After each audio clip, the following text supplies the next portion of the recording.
할렐루야, 사랑하고 축복합니다. 오늘도 수요 예배로 각 가정에서 계신 곳에서 예배로 하나님께 나아가는 우리 성도님들을 주님의 이름으로 축복합니다.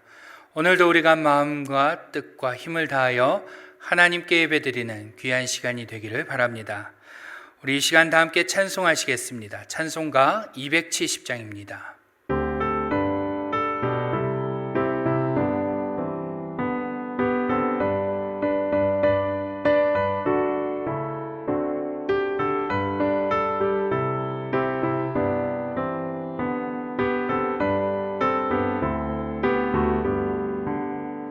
변찮는 주님의 사랑과 거룩한 보혈의 공로를 우리 다 찬양을 합시다. 주님을 만나볼 때까지 예수는 우리를 깨끗게 하시는 주시니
주님의 거룩한 보혈을 날마다 입으로 간증해 담대히 싸우며 나가세.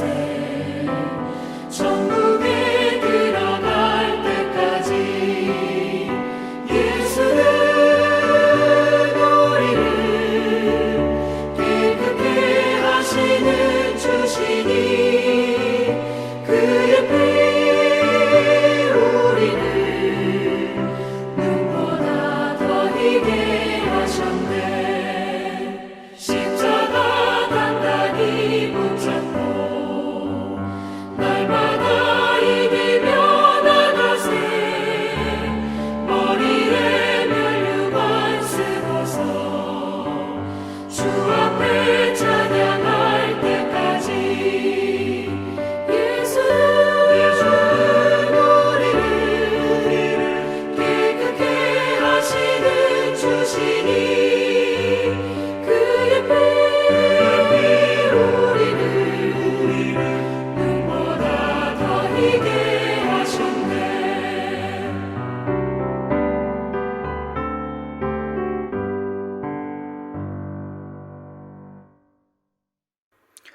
오늘 우리에게 주시는 하나님의 말씀은 신약성경 사도행전 2장 1절로 13절의 말씀입니다.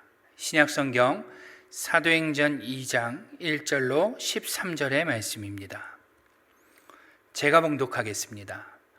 오순절 날이 이미 이름에 그들이 다 같이 한 곳에 모였더니 호련히 하늘로부터 급하고 강한 바람 같은 소리가 있어 그들이 앉은 온 집에 가득하며 마치 불의 혀처럼 갈라지는 것들이 그들에게 보여 각 사람 위에 하나씩 임하여 있더니 그들이 다 성령의 충만함을 받고 성령이 말하게 하심을 따라 다른 언어들로 말하기를 시작하니라. 그때 경건한 유대인들이 천하 각국으로부터 와서 예루살렘에 머물러 있더니 이 소리가 나매 큰 무리가 모여 각각 자기의 방언으로 제자들이 말하는 것을 듣고 소동하여 다 놀라 신기하게 여겨 이르되 보라, 이 말하는 사람들이 다 갈릴리 사람이 아니냐. 우리가 우리 각 사람이 난 곧 방언으로 듣게 되는 것이 어찌 됨이냐.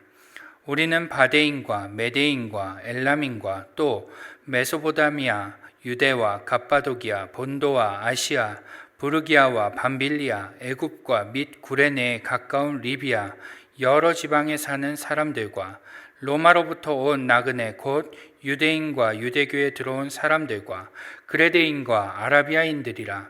우리가 다 우리의 각 언어로 하나님의 큰 일을 말함을 듣는도다 하고 다 놀라며 당황하여 서로 이르되 이 어찌 된 일이냐 하며 또 어떤 이들은 조롱하여 이르되 그들이 새 술에 취하였다 하더라. 아멘.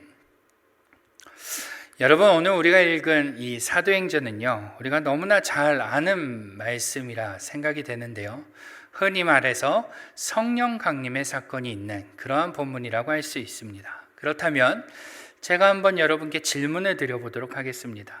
우리가 흔히 말하는 이 성령 강림의 사건이 기록되어 있는 이 본문을 통해서 여러분은 어떠한 교훈을 얻으셨습니까? 하나님께서는 우리에게 무엇을 말씀하고자 하시는 걸까요? 성령 충만을 받으라, 아니면 방언으로 기도하는 것이 유익하다, 이런 것을 하나님께서 우리에게 교훈으로 말씀해 주려고 하시는 것일까요? 다양한 교훈이 있을 수 있겠죠. 사실 우리는 그동안 이 본문을 마주하면서 흔히 이런 생각을 좀 가졌습니다. 제자들이 예수님께서 주시겠다라고, 보내주시겠다라고 약속한 그 성령님을 오순절날 그들이 모여 기도할 때 받게 되었다라고, 또 그 성령님으로 인해서 그들이 말하게 되고 그들이 각각의 지방으로, 방언으로, 그 지방의 언어로 말하게 됨을 보면서 우리도 어떻게 하자? 우리도 열심히 기도하고 열심히 모여서 성령 충만을 받기 위해 기도하자, 이러한 식으로 우리가 적용하고 끝냈을 것입니다. 네, 좋습니다. 틀리지 않다고 생각합니다. 그럴 수 있죠. 그런데 중요한 것이 있습니다. 이 본문을 읽으며 우리는 그렇게만 적용하고 끝나서는 안 된다는 것입니다. 중요한 다른 무언가가 또 있다는 것이죠. 우리는 사실 말씀을 볼 때면 너무도 자연스럽게 말씀 안에서 우리가 할 수 있는 것이 무엇인가, 우리가 실행해야 될 것이 무엇인가를 찾는 눈이 우리에게 있습니다. 그래서 말씀을 볼 때면 그 말씀의 교훈을 너무도 성급하게 적용하는 경우가 있는 것이죠. 그런데 그러다 보면 오늘 본문의 경우 우리가 그러한 눈으로만 보게 된다면 본문에서 정말로 말씀하고자 하는 바를 우리가 놓칠 수 있게 된다는 것입니다. 그렇기 때문에 그동안 우리가 성경을 볼 때면 자연스럽게 그렇게 성경을 봤지만 오늘은 조금 새로운 관점에서 오늘 본문을 좀 봤으면 하는 바람이 있습니다. 여러분, 오늘 본문을 다시 한번 보시면 오순절이 이르자 사도 및 예수님을 따르던 제자들이 모두 한 곳에 모인 것을 볼 수 있습니다. 그리고 그들에게 무슨 일이 일어나죠? 우리 한번 2절과 3절의 말씀을 같이 한번 읽어볼까요? 시작. 호련히 하늘로부터 급하고 강한 바람 같은 소리가 있어 그들이 앉은 온 집에 가득하며 마치 불의 혀처럼 갈라지는 것들이 그들에게 보여 각 사람 위에 하나씩 임하여 있더니.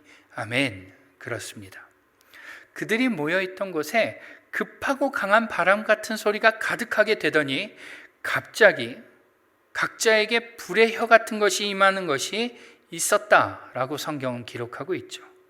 그리고 이어 그들이 성령의 충만함을 받게 되어 성령의 말하게 하심을 따라 말을 하게 되는데요, 그 말씀도 한번 같이 읽어보겠습니다. 6절입니다. 시작. 이 소리가 나매 큰 무리가 모여 각각 자기의 방언으로 제자들이 말하는 것을 듣고 소동하여. 아멘. 네, 그들이 모두 갈릴리에서 온 사람들이었는데 어떻게 말을 했다고 기록하고 있습니까? 그들이 각기 다른 지역의 말을 했다라고 성경은 기록합니다. 심지어 그들이 말하는 그 소리를 듣고 사람들이 몰려와 그들을 보게 되는데 그 몰려온 사람들은 각기 다른 지방에서 온 사람들로서 그들이 하는 모든 말을 특히 하나님에 대한 이야기, 하나님의 큰 일을 자기 지역의 말로 듣게 되었다라고 오늘 누가는 기록하고 있는 것이죠. 여러분, 여기까지가 우리가 읽은 본문 말씀인데요. 우리는 여기서 본문 말씀이 말씀하고자 하는 바가 무엇인지를 바르게 새롭게 발견하기 위해서 몇 가지 사실에 좀 주목해 보고자 합니다. 먼저 여러분, 이 성령 강림의 사건은 언제 일어난 사건이라고 기록되어 있습니까? 그렇죠? 오순절 날에 일어난 사건이라고 기록하고 있는데요.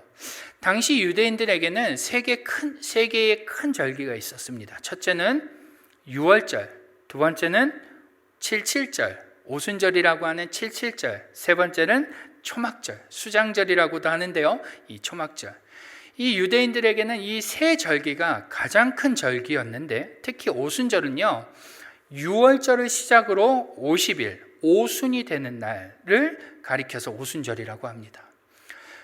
구약의 용어로는요, 7일이 7번 지난다고 해서 칠칠절이라고도 불리는 절기였죠. 특별히 이 오순절은 크게 두 가지 의미를 갖고 있는 그러한 절기였는데요. 그 의미를 좀 살펴보면, 먼저 유대인들은요, 보리 추수를 언제 시작하냐면 보통 이 유월절을 기점으로 시작하게 됩니다. 유월절을 시작으로 보리 추수를 대략 한 50일 정도, 그러니까 오순절이 올 때까지 하게 되죠. 그리고 오순절쯤 되면 보리 추수를 모두 마치고 곧 이어서 바로 밀 추수를 시작하게 됩니다. 다시 말해서 이 오순절은 보리 추수를 다 하고 그 추수한 곡식을 창고에 넣어두고 이제 또 새롭게 밀 추수를 하면서 보리와 밀을 추수하게 하신 하나님께 감사를 드리는 절기였다는 것입니다. 이 모든 것이 하나님의 은혜임을 상기하는 절기였죠. 오순절은 하나님의 은혜, 하나님의 돌보심, 하나님의 인도하심을 기억하면서 감사하는 그러한 절기였습니다. 그리고 또 다른 의미로서는 이 오순절은요, 다른 의미 한 가지를 또 내포하고 있는데, 잘 아시겠지만 구약에서 우리 이스라엘 백성들이 애굽에서 종살이할 때 그 출애굽한 이스라엘 백성들이 시내산에 도착하고 율법을 받게 되죠. 그때까지가 50일이 걸립니다. 다시 말해서 이 오순절은요, 하나님의 백성으로서 자신들이 원래는 종이었는데 종되었던 자신들을 구원하신 하나님을 생각하면서 그 하나님의 백성으로서 율법을 받은 날, 즉 자신들이 하나님의 백성이 되고 하나님은 자신들의 하나님이 된 것을 기념하며 기억하며 그 약속을 받았다는 것을 감사하며 하나님의 주권과 일하심을 기념하며 지켰던 절기가 오순절이라는 것입니다. 그러니 제가 이렇게 두 개로 나눠서 그 오순절이 갖고 있는 의미를 설명을 드렸지만, 결국에는요, 이 오순절은 하나님의 백성으로서 하나님이 하신 일을 기억하고 하나님의 주권을 인정하고 그 하나님의 은혜에 감사하는, 그렇게 하나님을 높여드리는 절기가 바로 이 오순절이었다는 것입니다. 그리고 오늘 본문의 주의 사도들과 제자들은 다른 유대인들과 마찬가지로 그렇게 그 오순절을 지키기 위해서 예루살렘에 모였던 것입니다. 그런데 거기서 무슨 일이 일어납니까? 성령께서 그들에게 강림하십니다. 여러분, 여기서 잘 보셔야 할 것이 있습니다. 그들이 어떻게 성령님을 받게 되죠? 기도하던 중에 열심히 오순절 이 절기를 지키기 위해 모여서 열심히 기도하던 중에 받게 되나요? 아닙니다. 1절을 한번 자세히 보시죠. 여러분의 성경 1절을 잘 보시면 이렇게 시작합니다. 오순절 날이 이미 이르매 그들이 다 같이 한 곳에 모였더니, 2절, 호련히. 그들이 다 같이 한 곳에 모였더니 호련히. 여러분, 이 호련이라는 단어는요, 헬라어에서 아프노라는 단어입니다. 좀 단어가 재미있죠? 어디 아프노? 할 때 죄송합니다. 아프노라는 단어인데 이 뜻은요, 갑자기, 기대하지 않았는데 라는 뜻입니다. 무슨 말이냐면, 제자들은 그저 하나님의 주권을 인정하며 인도하심을 기억하며 은혜에 감사하며 그 오순절을 지키기 위해 모였을 뿐인데, 기대하지도 않았는데, 생각지도 않았는데 그들에게 성령님이 임하신 것입니다. 성령님을 달라고, 약속하신 성령님을 보내달라고 기도함으로 그들이 받은 게 아니라 혹시나 성령님이 오시진 않을까 기대하는 마음으로 그들이 모였을 때 성령님이 임하신 것이 아니라 누구도 생각지 못하고 누구도 기대하지 않았는데 불현듯 성령님께서 그들 가운데 임재하신 것입니다. 여러분, 이 말씀이 의미하는 바가 무엇일까요? 그것은 바로 모인 그들이 특별히 무언가를 해서, 특별히 성령을 받을 만해서, 특별히 자격이 돼서 성령님이 그들에게 임하신 것이 아니라는 것입니다. 그들이 기도를 하고 사모하고 기대해서 성령님께서 그들에게 오신 것이 아니라 이 성령 강림 사건은 사람의 노력이 아닌 하나님의 주도적인 사역이었다는 것을 저자는 오늘 본문을 통해 강조하고 있는 것입니다. 하나님의 주도적이고 강권적인 역사라는 것이죠. 심지어 이 사실과 더불어 주목해 볼 것이 있는데요. 여러분, 왜 성령님이 임재하셨는데 그들이 방언을 했을까요? 많고 많은 은사 중에, 그렇잖아요? 우리가 은사하면 뭐가 있겠습니까? 신유, 몸을 치유하거나 예언하거나 영분별을 하거나 여러 은사가 많은데 왜 하필 방언이라는 은사가 그들에게 나타났을까요? 혹시 생각해 보신 적이 있으신가요? 어떤 분들은 여기서 나오는 이 방언이라는 것을 오늘날 우리가 기도할 때 흔히 하는, 알아들을 수 없는 말로 하는 그러한 방언으로 떠올리시는 분이 있습니다. 그런데 아니죠. 7절을 보시면요, 그들은 모두 갈릴리에서 온 사람들인데 그들이 어떠한 말을 했다고 기록합니까? 각 지방의 말을. 그러니까 그들이 성령의 충만함을 받고 성령님의 임재와 그 말하게 하심을 따라 말을 하게 됐는데 그들이 했던 그 방언은 다른 언어였다라는 것입니다. 다른 지역의 말로 말하게 되었다라는 것이죠. 9절 이하의 말씀을 보시면 바데, 메데, 엘람, 메소보다미아, 유대, 갑바도기아, 본도, 아시아, 부르기아, 밤빌리아, 애굽, 구레네, 리비아, 로마, 그레데, 아라비아의 말로 그들이 천하 각국의 말로 말을 하게 된 것입니다.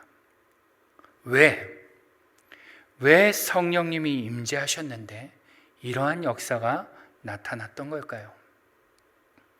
그 이유가 11절에 분명히 기록되어 있는데요. 우리 11절 말씀을 같이 한번 읽어보죠. 시작. 그레데인과 아라비아인들이라 우리가 다 우리의 각 언어로 하나님의 큰 일을 말함을 듣는도다 하고. 아멘. 방언의 목적이 분명히 있었는데 각기 다른 말을 하는 것 자체가 중요한 것이 아니라 그렇게 함으로써 바로 하나님의 큰 일을 모든 나라의 말로 함으로써 그 모든 나라에서 온 자들이 그 하나님의 큰 일을 알게 하기 위해서 하나님이 그들 가운데 역사하셔서, 성령님께서 그들 가운데 역사하셔서 방언을 하게 하셨다라는 것입니다. 다시 말하면요, 성령님이 임하심으로 그들이 성령님의 말하게 하심을 따라 강권적으로 성령님께 붙들려 말하기를 시작했는데 그렇게 각 지방에 말을 하게 된 이유는 바로 하나님의 큰 일, 즉 하나님이 하신 일과 하나님을 각 천하 만민에게, 온 백성들에게 그들이 알게 하기 위해서 하나님이 그렇게 역사하셨다라는 것입니다. 성령님이 주도적으로, 강권적으로 역사하셨다는 것이죠. 여러분, 여기서 중요한 것은 그들이 어떻게 성령을 받았느냐, 그들이 어떻게 방언을 하게 되었느냐, 그들이 어떤 방언을 했느냐가 아닙니다. 이 모든 역사의 주체가 성령님이라는 사실입니다. 그들이 아니었습니다. 모인 자들이 아니었죠. 성령님께서 강권적으로 그들에게 임하셨고 강권적으로 말하게 하셨으며 그에 따라 자기가 쓰던 언어가 아닌 다른 지역의 말로 그들이 하나님의 큰 일을 말하게 된 것입니다. 그리고 거기에 있던 자들이 듣게 된 것이죠. 이 모든 역사가 성령님의 주도적이고 강권적인 역사라는 것입니다. 이것이 굉장히 중요한 사실입니다. 여러분 잘 아시겠지만 인간은 본래 어떠한 존재입니까? 한마디로 말하면 하나님을 대적하는 존재입니다. 선한 것이라고는 찾아볼 수 없죠. 인간은 오늘 본문의 오순절과 같은 그러한 절기들을 만들어 하나님을 기억하고 예배한다고는 하지만 그 은혜를 감사한다고 인정한다고 말하지만 그렇게 예배하는 행위는 하지만 본질적으로 어떠한 자들이냐면 진노의 자녀들입니다. 인간은 하나님을 대적하는 존재였고 본질적으로 하나님을 거부하며 싫어하며 불신하며 하나님을 원망하고 대적하는, 하나님보다 자신이 높아지려고 하는 그러한 존재였습니다. 창세기 11장을 보시면 하나님께 정면으로 대적하는 사건이 하나 나오는데요. 어떠한 사건인지 아십니까?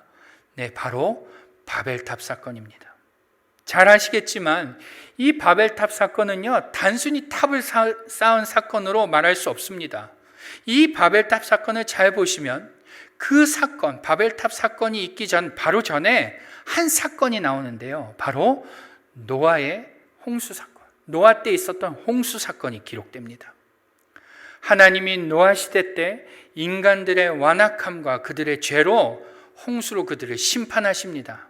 그리고 이때 인류는 노아와 그의 아내와 세 아들과 세 며느리 외에는 살아남는 자들이 없게 됩니다. 모두 심판을 받게 되죠. 그리고 하나님은 그렇게 하나님의 긍휼과 하나님의 은혜로 구원받은 그들과 언약을 하나 맺으시는데 창세기 9장 11절을 보시면 이러한 언약을 맺으십니다. 같이 한번 읽어보죠. 시작. 내가 너희와 언약을 세우리니 다시는 모든 생물을 홍수로 멸하지 아니할 것이라. 땅을 멸할 홍수가 다시 있지 아니하리라. 아멘. 그렇습니다.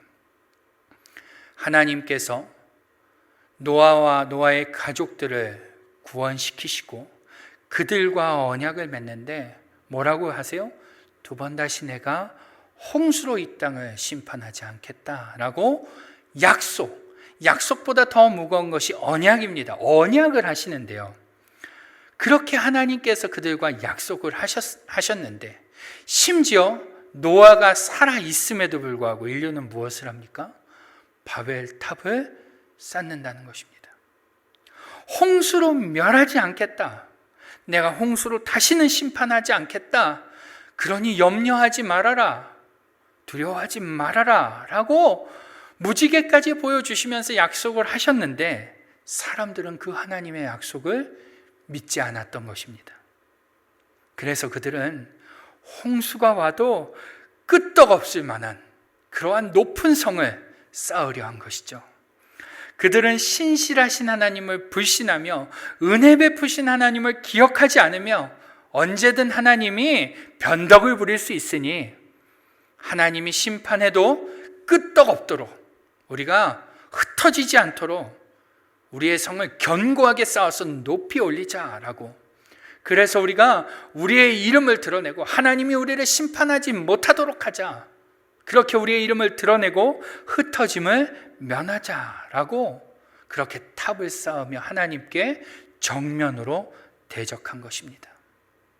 그들은 모두 하나님의 은혜, 하나님의 주권, 하나님의 약속 그 어떤 것도 기억하지 않고 믿지 않았던 것입니다. 그래서 결국 어떻게 되죠? 창세기 11장 5절을 보시면 아주 재미난 표현이 나오는데요. 이렇게 기록되어 있습니다. 여호와께서 사람들이 건설하는 그 성읍과 탑을 보려고 어떻게 하신지라? 내려오셨더라. 그들은 높다고 안전하다고 하나님의 심판에도 끄떡없다라고 생각했을지 모르지만 그것을 보기 위해서는 하나님이 어떻게 하셔야 된대요? 내려오셔야지만, 얼마나 낮은지 내려오셔야지만 보일 정도로 그렇게 내려오셨더라라고 성경은 기록하고 있습니다. 그리고는 그들을 어떻게 하십니까? 그들의 언어를 혼잡케 하심으로 그들을 흩어지게 하십니다. 여러분, 그렇게 흩어진 자들이 누구입니까? 그렇게 흩어진 자들이 누구죠? 모든 인류입니다. 좀 더 구체적으로 말하면요, 오늘 본문에 나오는 오순절을 지키기 위해 모였던 그들입니다. 착각하시면 안 돼요. 그들이 뭔가 좀 더 괜찮고, 뭔가 좀 더 의롭고, 뭔가 좀 더 낫고, 뭔가 좀 더 열심히 있고 노력을 해서 하는 그러한 자들이 아니라, 이 오순절을 지키기 위해 모였던 그들 역시 하나님을 대적하는, 하나님과 원수된 본질적으로 그러한 자들이라는 것입니다. 하나님의 일을 위해서는 쓸만한 존재가 아니었다는 것이죠. 그들은 모두 도무지 하나님의 일을 위해서 쓸 수 없는 존재들이었고, 선한 것이라고는 찾아볼 수 없는 존재들이며, 하나님을 정면으로 반역했던, 대적했던 그러한 존재라는 것입니다. 그런데 놀라운 것은 하나님께서 그러한 그들을 한 곳에 모으시고요, 그러한 그들 가운데 임재하시고 강권적으로 말하게 하심을 통해 흩어졌던 그들의 언어가 하나로 통일됨과 동시에, 그 전에 통일되었을 때 그들이 했던 말은 하나님이 심판해도 우리가 흩어짐을 면하자, 우리가 하나님과 한번 해보자, 이러한 하나님을 대적하는 언어였지만, 다시 모아서 성령께서 강림하신 그 공동체, 하나 되게 하신 그 입술에서 터져나오는 말들은 뭐예요? 하나님의 큰 일을 알리는 입술이 되도록 성령께서 주도적으로, 강권적으로 역사하셨다는 것입니다. 한마디로 성령님께서 그들을 강권적으로 역사하셔서 그들을 새로운 공동체, 곧 교회로 탄생시키셨다는 것입니다. 그리고 보란듯이 하나님께서는 하나님의 큰 일을 알리기 위해 새롭게 탄생시킨 그 공동체가 하나님의 소유인 것을, 하나님이 주장하신다는 것을, 하나님이 앞서 행하신다는 사실을 거기 있던 각국에서 온 천하 만민의 사람들에게 직접 밝히 드러내 보이신 것입니다. 이것이 바로 오늘 성령 강림 사건에서 중요하게 다루고 있는 포인트라는 것이죠. 그렇기 때문에 여러분, 중요한 것은 뭐겠습니까? 교회라는 것은 사람의 노력이 하나도 들어가 있지 않고 100% 순수하게 하나님의 열심과 하나님의 노력과 하나님의 의지로만 탄생되었다는 사실입니다. 하나님께서 당신의 일을 위하여, 하나님께서 당신의 일을 완성하기 위하여 도무지 쓸 수 없는 사람들을 모아 교회로 탄생시키셨다라는 것이죠. 여러분, 이것이 오늘 본문의 핵심 메시지인 것입니다. 단순히 기도하여 성령 충만을 받자, 방언 기도가 좋다더라 라는 식의 교훈으로 절대로 끝나서는 안 되는 그러한 말씀이라는 것이죠. 여러분, 방금도 말씀드렸지만 모든 공동체는, 모든 사람들은 창조 이래 항상 매번 언제나 한결같이 하나님을 배신하고 하나님의 약속을 불신하며 하나님을 대적하며 하나님보다 자신을 높이는, 그렇게 하나님을 거부하는 공동체로 존재해 왔습니다. 그런데 그것을 누구보다 잘 아시는 하나님께서 주도적으로 그러한 자들, 그렇게 하나님을 싫어하는 그러한 그들을 모아서 새로운 공동체로 탄생시키셨다는 이 사실은 우리에게 감사할 일이 아닐 수 없는 것입니다. 여러분, 생각해 보세요. 하나님이 무엇이 부족해서 그렇게 하셔야 합니까? 제가요, 노트북이 하나 있습니다. 10년 된 노트북인데요, 이제 10년이 되다 보니까 조금씩 버벅거리고 에러가 생기기 시작하더라고요. 이게 잘 움직이지도 않고 말썽을 부리기 시작하는 것입니다. 그래서 제가 어떻게 했겠습니까? 네, 새 노트북을 알아보고 있습니다.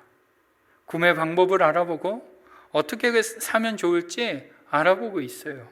아니, 우리도 이런데 고장나고 복구가 불가능하고 말썽을 일으키는 물건은 교체하는 게 가장 쉬운 일인데, 하물며 하나님이 뭐가 아쉬우셔서 수천 년 동안 단 한 번도 정상 작동한 적이 없는 그 인류를 고쳐 쓰신다는 말입니까?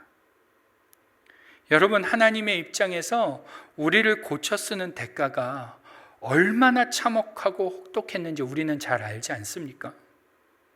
정말 하나님께서 독생자 예수 그리스도를 십자가에 달아 죽이시는 대가를 지불하면서까지 그렇게 우리를 고쳐 쓰실 만한 이유가 우리에게 있는 것일까요? 아니죠. 조금도 없습니다. 하나님의 입장에서 내가 다시는 물로 심판하지 않겠다 하셨으니 불이나 지진이나 전쟁으로 하루아침에 이 인류를 다 쓸어버리고 새로 시작하면 얼마나 편합니까? 얼마나 쉬워요. 그런데 우리가 잘 아는 대로, 너무나 잘 아는 대로 갖다 버려도 되는 그러한 우리를 하나님은 다시 써보시겠다고, 다시 좀 사용해 보시겠다고, 우리 하나님은 독생자 예수 그리스도를 이 땅에 보내시고 수천 년이라는 시간 동안 단 한 번도 정상 작동한 적이 없는 그 인류를 위해, 그래서 그냥 내다버리면 그만인 그 인류, 곧 우리를 위해 예수님을 유월절 어린 양으로 속죄물로 희생시키십니다. 그리고 끝내는 성령님을 우리에게 보내주셔서 우리를 새롭게 탄생시키십니다. 그렇게 하나님은 우리를 새롭게 탄생시키시고 주인이 되셨으며 직접 주장해 가신다는 것입니다. 여러분, 이것이 우리에게는 감사의 제목이 되는 줄 믿습니다. 그렇기 때문에 여러분, 이처럼 새롭게 탄생된 교회는요, 이 사실을 절대로 잊어버려서는 안 되는 것입니다. 어떤 상황이 와도, 어떤 환경이 되어도, 어떠한 일이 있어도 하나님이 교회의 주인 되신다는 사실, 하나님의 100% 하나님의 열심과 100% 하나님의 노력과 100% 하나님의 의지로 교회는 창조되었다는 사실, 그래서 이 교회의 주인은 하나님이시며 하나님의 운행해 가신다는 이 사실을 우리는 잊어서는 안 되는 것입니다. 여러분, 이 사실을 잊어버린 채 생각하고 논의하고 행동하고 운영하면 그것은 하나님이 주인 되신 교회를 모독하는 일이고, 하나님이 주권자 되시는 그 교회를 무시하는 것이고, 하나님이 주인이신 것을 거부하는 행위입니다. 사랑하는 성도 여러분, 하나님께서 오늘 여러분 한 사람 한 사람을, 여러분의 가정을, 우리 교회를 새로운 교회로 탄생시키셨습니다. 그리고 더 놀라운 것은 그렇게 탄생시킨 것뿐만 아니라 너희가 알아서 하라고 그냥 내버려 두지 않으시고 우리 안에 거하시며 이 교회의 주인이 되셔서 당신께서 친히 인도하사 그 하나님의 목적을 실패하지 않고 직접 완수한다는 사실입니다. 하나님은 우리를 하나님의 큰 일을 알리는 도구로 쓰기 위해 우리 안에 거하시며 주인이 되사 우리를 이끌어 가신다는 것이죠. 여러분, 이 사실을 믿을 수 있기를 주님의 이름으로 축원합니다. 여러분, 사실 제가 지금 드리고 있는 이 외침은 먼저 저를 향한 외침이기도 합니다. 사실 우리는 연약하여서 이 사실을 의심할 때가 많습니다. 마치 바벨탑을 쌓던 그들과 같이 하나님께서 분명히 약속해 주셨음에도 불구하고 우리는 하나님을 불신하고 눈에 보여지는 상황만 보며, 눈앞에 벌어지는 일들만 보며 우리의 이성으로 생각할 수 있는 그 한계 안에서만 생각하고 섣불리 판단하고 섣불리 행동합니다. 그리고는 분명 하나님이 주인이신데 그 하나님이 주인 되신 우리와 우리 가정과 우리 교회를 향해 뭐라고 말합니까? 소망이 없다고, 가능성이 없다고, 힘들다고, 안 된다고, 불가능하다고, 큰일 났다고, 망했다고 그렇게 말합니다. 그리고는 마치 하나님은 아무것도 할 수 없는 무기력한 분인 양 우리는 하나님보다 앞서 생각하고 하나님보다 앞서 행동하고 하나님은 없는 분처럼 그렇게 우리는 인간적인 열심을 냅니다. 우리는 그렇게 우리의 주인이 하나님이시라는 사실을 까마득하게 잊은 채 하나님을 의심하고 부인하며 하나님을 무시할 때가 너무나 많다는 것입니다. 제가 그런다는 것이죠. 그런데 여러분, 놀랍게도요, 오늘 여러분이 읽은 이 사도행전 2장 1절로 13절 다음에 나오는 이야기가 무엇인지 아십니까? 바로 베드로가 예루살렘 성전에서 유대인을 향하여 담대하게 예수님을 전하는 이야기가 기록되어져 있습니다. 여러분, 베드로가 어떠한 사람이었습니까? 불과 50일 전, 500일도 아니고요, 5년 전도 아닙니다. 불과 50일 전만 해도요, 예수님을 모른다고 부인하고 저주했던 그런 사람입니다. 한 달 반 전만 해도요, 제자였으면서 3년간 예수님을 따라다녔으면서도 끝내 예수님을 모른다고 하고 저주하며 떠났던 사람입니다. 인간적으로 볼 때는요, 형편없는 사람이고 의리 없는 사람이고 가능성 없는 사람이고 몰상식한 사람이며 그를 제자라고 부른다는 것은 큰 문제가 있는 그러한 사람이었습니다. 그런데 그러한 그의 주인이 하나님이시기에, 그러한 베드로의 주인이 하나님이시고 그러한 그를 부르신 분이 하나님이시기에, 그러한 그를 인도하시는 분이 하나님이시기에 그는 그 성령의 주도적인 역사 앞에서 그 강권적인 인도하심으로 인해 무슨 일을 하게 되어 50일 만에 예루살렘 성전 그 한복판에서 유대인들을 향하여 너희가 예수를 죽였다라고 담대히 말하는 자가 된다는 것입니다. 하나님의 큰 일을 알리는 도구로 쓰인다는 것이죠. 여러분, 이처럼 하나님께서 계획하신 그 일을 완수하기 위해서, 그 일을 완료하기 위해서 당신께서 직접 세운 교회를 그냥 내버려 두지 않으십니다. 하나님은 당신께서 직접 주인이 되신 그 교회를 통해 하나님의 뜻을 이루는데 실패가 없으신 분입니다. 여러분, 이 사실을 믿을 수 있기를 바랍니다. 그리고 그 믿음에 근거하여 소망을 가질 수 있기를 바랍니다. 그럴 때 분명 우리 자신과 또 우리의 가정과 우리의 교회가 하나님의 큰 일을 드러내는 것을 직접 목도하게 될 것입니다. 사랑하는 성도 여러분, 교민은 계속 줄고 또 우리 교인들의 수도 줄고 있습니다. 공동회의를 해보니 재정도 줄고 있습니다. 상황은요, 환경은요, 불가능하다고, 이제 소망이 없다고, 이제 큰일 났다라고 우리에게 위협할지 모릅니다. 그런데 여러분, 중요한 것은 이 교회의 주인은 하나님이십니다. 100% 하나님의 열심과 100% 하나님의 노력과 100% 하나님의 의지로 창조된 교회입니다. 하나님이 주인이시기에 그 하나님은 실패가 없으십니다. 여러분, 우리 교회를 보는 눈이 이러한 눈이기를 바랍니다. 이 사실을 잊지 않고 신뢰하며 고백하며 바라볼 수 있는 눈이 되기를 바랍니다. 우리의 가정도 역시, 우리 자신도 역시 그러한 눈으로 볼 때 분명 하나님의 일하심을 보게 되는 우리 모두가 될 줄 믿습니다. 아멘. 기도하겠습니다. 같이 한번 기도할 때, 하나님, 오늘 우리가 우리 자신, 우리의 가정, 우리 교회를 바라볼 때 하나님이 주인이시라는 사실, 하나님이 창조하셔서 직접 운행하시는 그러한 공동체라는 사실을 잊지 않고 그 믿음의 눈으로 바라볼 수 있는 은혜가 우리에게 있게 해달라고 우리 같이 한번 통성으로 기도하겠습니다.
사랑하는 아버지 하나님, 오늘 우리와 우리의 가정과 우리의 교회가 하나님의 것임을 믿음으로 고백합니다.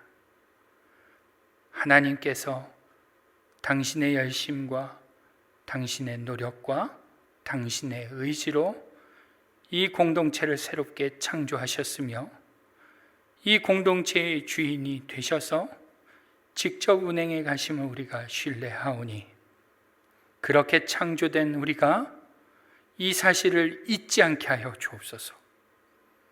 하나님이 우리의 주인이시라는 사실, 하나님이 우리를 인도해 가고 있다는 사실, 우리가 이 사실을 어떠한 상황이 와도, 어떠한 환경이 와도, 어떠한 모습 가운데서라도 이 사실을 믿음으로 고백하며 그 하나님의 일하심을 바라볼 수 있는 우리 모두가 되도록 주님 은혜를 더하여 주옵소서. 하나님, 바라기는 우리 사랑하는 교회가 하나님이 주인이심을 잊지 않고 그것에 기반하여 생각하고 그것에 기반하여 논의하고 그것에 기반하여 행동하는 그러한 교회가 되도록 주께서 역사하여 주옵소서. 그렇게 하실 우리 주님을 찬양하오며 우리 주 예수님의 이름으로 기도드립니다. 아멘. 다 함께 찬송가 323장을 하나님께 드리겠습니다.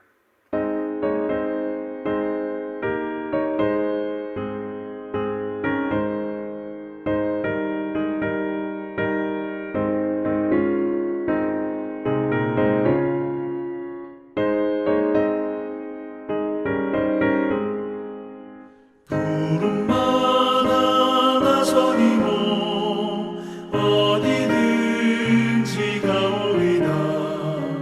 괴로우나 즐거우나 주만 따라가오리니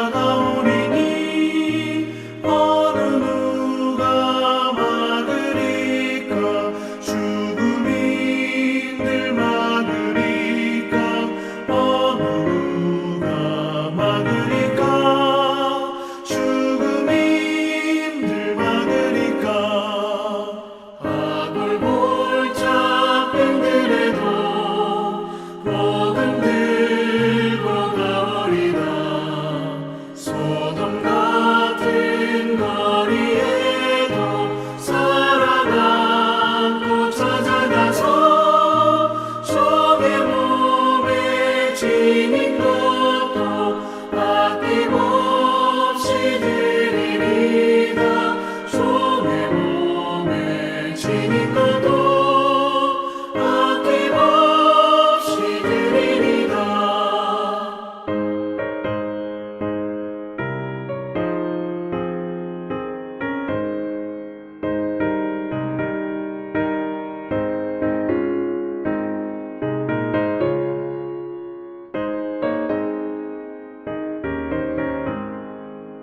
존귀 영광 모든 권세 주님 홀로 받으소서.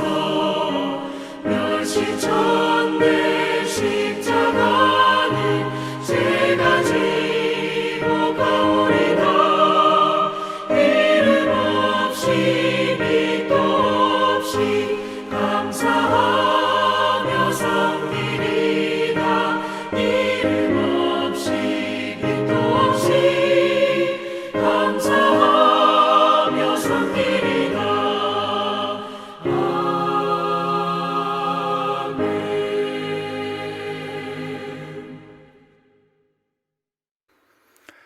축도하겠습니다. 지금은 우리의 구주가 되시는 예수 그리스도의 은혜와 아버지 하나님의 크고 위대하시며 실패 없는 사랑하심과 성령님의 감화 감동 내주 역사하심이 오늘도 하나님이 창조하셨으며 하나님이 주인 되시며 하나님이 인도해 가심을 믿고 신뢰하며 고백하며 나아가는 우리 사랑하는 연합교회 모든 성도님들의 머리 위에, 저들의 직장과 가정 위에, 자녀들 위에 지금부터 영원토록 함께 계시기를 간절히 축원하옵나이다. 아멘.